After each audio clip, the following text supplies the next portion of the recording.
Groupe Synergie. Merci Monsieur le Président, chers collègues. Nous allons faire reprendre cette parole à deux voix avec mon ami Max.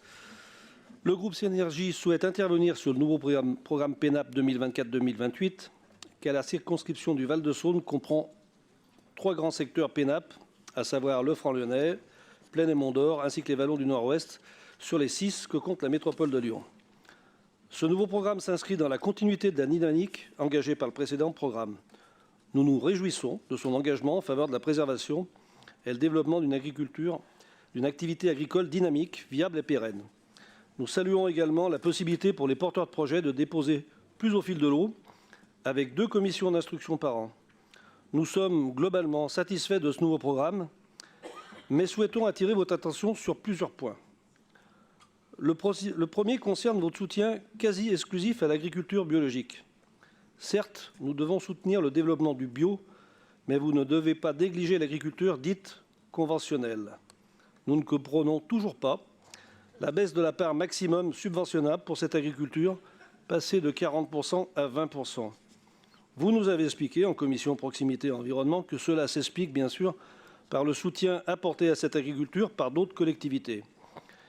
Mais cependant, vous avez le devoir de ne pas différencier, de ne pas rompre le principe d'équité pour des agricultures parfaitement complémentaires.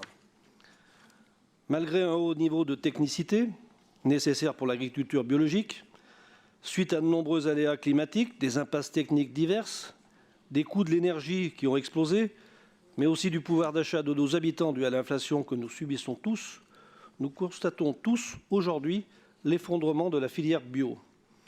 Actuellement, entre les départements du Rhône, de l'Ain et de l'Isère, ce sont plus de 1000 hectares de SAU en bio qui sont ou vont être contraints de renoncer et de revenir à une agriculture plus conventionnelle. Les surfaces métropolitaines ne sont pas épargnées. Quelle va être la position de notre collectivité? Continuer à aider en priorité que les cultures bio, malgré tous les efforts et sacrifices, car oui, nous pouvons parler de sacrifices, qu'avaient fait les agriculteurs contraints d'abandonner aujourd'hui? Un point important pour tous nos agriculteurs dans les années à venir sera l'accès aux matières organiques.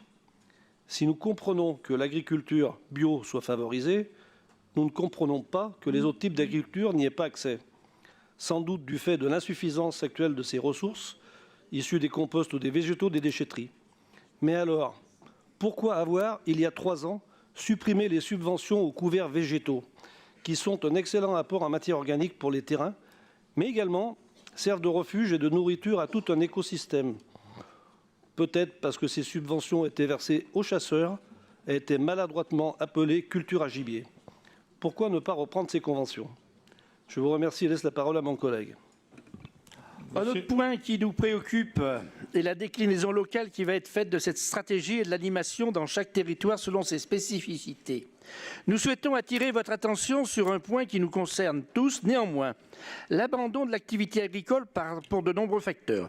Cela peut s'expliquer par la forte pression foncière et la non-accessibilité du foncier pour les exploitants et salariés, mais aussi simplement et malheureusement par le manque de repreneurs pour les anciennes fermes de nos communes. L'exemple de la sauvegarde de la ferme de Lyon à Saint-Cyr-au-Mont-d'Or doit nous faire réagir. Nous souhaitons un plan ambitieux de sauvegarde pour nos exploitations, ainsi qu'une stratégie à l'échelle métropolitaine pour surmonter un à un les freins de la reprise des exploitations agricoles. N'oubliez pas aussi les espaces naturels et nous soulignons le travail excellent de nos associations pour nos circuits pédestres, l'entretien de ces chemins, sans oublier également les chasseurs qui contribuent à l'entretien de nombreuses parcelles en préservant ainsi la biodiversité. Eh oui, eh oui. Enfin, en dernier point, nous souhaitons rappeler que dans les PENAP, il n'y a pas que la protection de l'agriculture, mais bien entendu la protection de l'environnement. Les efforts qui sont faits sur les plantations d'arbres, sur la renaturation créant des kilomètres de haies sont très satisfaisantes, mais ces actions ne sont que la continuité des actions des mandats précédents, même si nous convenons qu'elles ont été accélérées. Le choix d'avoir exclu certaines associations pour leur réalisation limite cependant l'efficacité de ce dispositif, En effet, la volonté d'exclure les chasseurs a conduit la métropole à prendre les services d'associations de réinsertion professionnelle, ce qui est une excellente chose, mais qui a cependant d'une part un coût 3 fois supérieur, mais d'autre part rend difficile les réalisations faute de participants volontaires. Pour conclure, l'engagement de nos communes dans ces politiques volontaristes dès les années 90 vous démontre notre engagement écologique dans une transition écologiste pragmatique. Et je vous rappelle que c'est le Conseil général, lorsque j'étais conseiller général avec mon collègue Delorme, qui avons mis en place la politique des PENAP, ne l'oubliez pas. Un travail de fond d'animation du territoire, réserve foncière et de préservation de la biodiversité, qui, somme toute, assez éloigné de vos positions que nous vous demandons une nouvelle fois de revoir pour l'intérêt de tous nos acteurs, agriculteurs et associations.